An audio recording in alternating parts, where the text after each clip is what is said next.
quando vai para a área da publicidade, não é? Como é que era o ambiente nas agências? Que agências é que estavam? Estamos a falar de inícios de 70, portanto, antes do 25 de Abril, não é? Antes do 25 de Abril, quem estava em Portugal, a publicidade estava a ter um grande desenvolvimento. E quem estava em Portugal eram fundamentalmente as agências que vieram para cá para servir os clientes internacionais. A exceção feita à Lintas, que era da própria Lever. O resto, quer a NCK, quer a J. Thomson, estavam cá para servir os seus clientes internacionais. Pronto, e isso tudo desapareceu. Porque, para já, os clientes internacionais que se mantiveram no país, e foram quase todos, vale a verdade, houve muito poucas empresas internacionais das grandes que saíram, a verdade é que deixaram de fazer tanta publicidade. E, portanto, isso criou uma grande crise nas agências. Fecharam muitas. Devo dizer que me lembro, de facto, de existir a J. Thomson, a Lintas, a McCann, que não era McCann ainda na altura, penso eu, não tenho a certeza do que estou a dizer. Ainda era Manuel Martins da Hora. Não tenho a certeza, mas tenho a impressão que não era ainda McCann. A Lintas é que já era Lintas Thompson. Desculpa, a Latina, já era Latina Thompson. A Lintas era Lintas. A NCK não estava ainda, estava a Ciesa, que depois foi comprada pela NCK. Portanto, essas agências, enfim, foram mais ou menos conseguindo manter-se, porque os seus clientes sempre davam alguma coisa, nem que fosse packaging. Portanto, sempre ou feiras ou assim, mas pronto, sempre fizeram alguma coisa. Mas o ambiente era de grande desconfiança em relação à publicidade, de modo geral. Uma pessoa que se dissesse publicitário era olhada de lado. E era difícil, tinha que se trabalhar muito, não havia grandes meios, estava a aparecer o vídeo ainda, em Portugal. Eu lembro-me que fiz, no caso da campanha do Código Postal, que foi toda uma boa parte da campanha do Código Postal, teve que ser feita em vídeo porque, a certa altura, os Correios têm o pessoal todo espalhado por todo o país e ilhas. E nós quisemos sempre dar a conhecer aos trabalhadores dos Correios o que é que ia acontecer, a mecanização postal. E achámos que era uma forma boa era a televisão. Então conseguimos abrir a televisão de manhã, que ainda não havia televisão de manhã. E fizemos um programa de 20 minutos para a televisão a explicar o que era a mecanização postal, como é que se ia passar, etc, etc, etc. E isso tudo foi filmado em vídeo. Agora penso o que é filmar horas e horas e horas e horas sem uma anotadora. Portanto, quando chegámos ao fim, foram horas e noites e noites e noites sentados à frente de uma máquina de montar que ainda era muito primitiva e dizia assim, onde é que está isto? E eu tinha que lá estar porque, assim como não havia anotadora, também não tinha havido um produtor, tinha sido eu. E então eu é que me lembrava que na cassete tal, a seguir a tal, devia estar tal.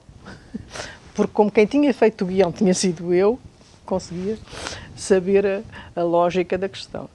E assim foi. Mas era muito difícil trabalhar porque não tínhamos fornecedores sequer. Pronto, os fornecedores estavam muito debilitados na altura. Isto nos anos 70?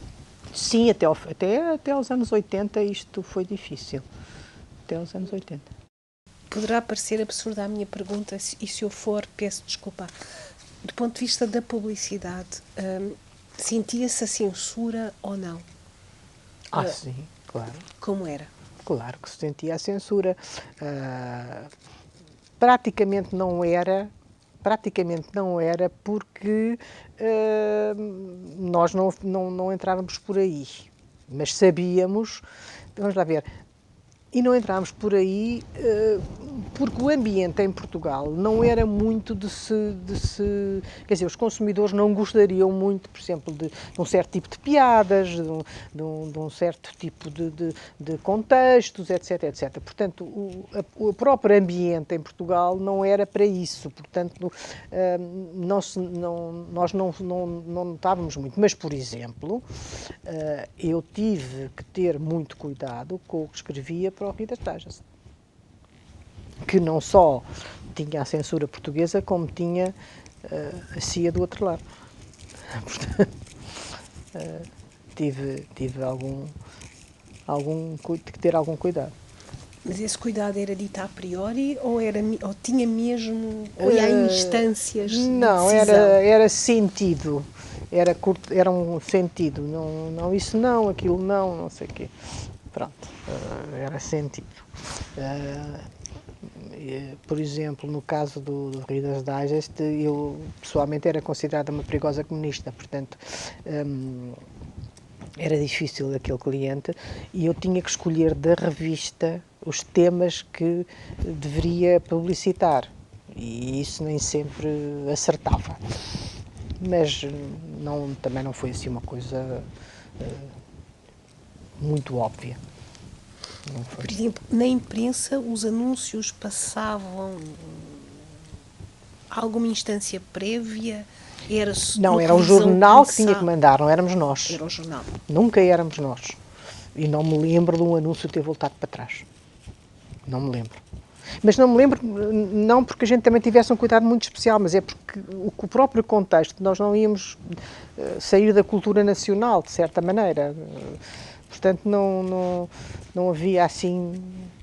Houve assim algumas coisas, não sei, e por acaso até bem mais tarde. Algumas campanhas que foram consideradas um pouco mais ousadas, não sei o quê, mas não, em termos de costumes, por exemplo. Mas, por acaso, em termos de costumes, eu estava a pensar algumas campanhas que foram adiadas, no fundo, à espera de contexto. Pois. Estava a pensar, por exemplo, a entrada de mais nus. Sim. Por exemplo, não é? Foi adiado em termos do que se estava a fazer na Europa, sim, em relação aos perfumes, por exemplo. Sim, estava a pensar na década já de 80, não é? Mas, por exemplo, nesse aspecto, havia, a certa altura, o problema dos carros. Os carros eram todos vendidos com pin-ups. Ainda hoje são bastante. Bom, e lembro-me que nós na agência que tínhamos um carro, fugíamos disso e não propunhamos isso. Mas éramos nós que não propunhamos e nunca nos foi imposto também fazer isso. Pois, mas hoje também se mantém, não é? Como? As pin-ups continuam-se a manter hoje. Sim. Mas eu aí acho que, pronto, as pessoas que propõem certas coisas, quer dizer, eu costumava dizer que eu nunca levei uma campanha a um cliente que achava que ele não podia aprovar. Se eu sabia que ele não aprovava, eu não levava. E sabia pelos critérios do cliente, porque é que ele não ia aprovar e eu achava que ele tinha razão, portanto não levava. Levei muitas coisas que muitas vezes voltaram para trás, como é evidente, mas não deixava passar certas coisas. Como, por exemplo, essa história das pin-ups. Se me viessem trazer isso, eu não levava ao cliente. Ponto.